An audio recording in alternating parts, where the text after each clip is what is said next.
recognize yourself or anybody, your friends, which kind of style they belong to. It's like 4 different types of interpersonal or communication style. Okay. First, go with I would start with the sensor. We have sensor, the intuitor, the thinker, and the feeler. First thing is sensor. Sensor is a person who is always, he likes to be seen as very powerful all the time, dominant always. And you can guess it later. Once I finish the complete thing, all 4 different styles, then you can guess which style or who belongs to what. Okay, so sensor is a person who is always dominant and impatient. What he wants you to communicate with this kind of person, to communicate with the sensor, what you have to do is, you have to give, you cannot exaggerate things to him, you cannot give him all details, you only have to get right to the point. You have to give him, emphasize on actions and give him concrete examples. You cannot just keep telling drag, he will just lose patience literally there. So that is a person, is called a sensor, who is always, right to the action. And the second person is the intuitor. Intuitor is someone who is like, is very polite, very soft, easy to approach all the time.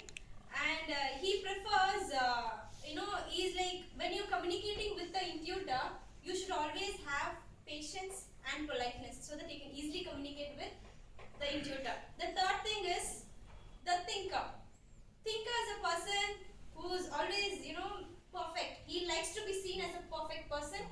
He likes, when you're communicating with a thinker, what you have to do is, you cannot just chit chat with him and, just enjoy. He doesn't like all that. He wants all data in the form of, graphics or in the form of graphs, numbers. Give me right the data. Give me, you just can't tell him, put things, everything, talk to him in a bigger manner. He wants, okay, what do you want? Give me the data. I'm okay with it. That's what the thinker does. And thinker always thinks, he has a very high, internal standards. He's a perfect man. He's little impatient also, the thinker. And to communicate with the thinker, you should be well organized before. You should be well organized with a specific plan, only then approach the thinker. He's a thinker. And the fourth one is the feeler. Feeler is a person everybody likes. He's a person who likes to be seen as, very popular among the peers. He's a fun-loving guy, and he loves chit-chat and he loves to mingle with people.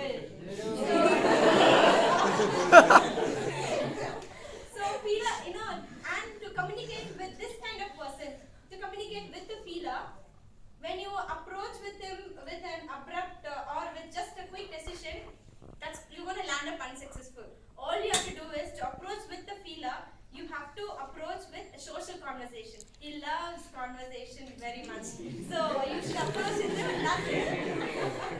So these are the 4 different types of communication style where each one of us will be having any one of these styles. So now you can guess which style, who falls into which categories. Okay, so this is what I want to tell. This will definitely help you when you get to know if Padma is a sensor or a thinker, how to approach her, how to speak to her, or Raktim, anybody else. This will be really helpful, and this I learned it from my training, and I don't know whether someone else would have also attended, and I really felt this is very useful to me, and I also thought this would even help you guys. Thank you very much.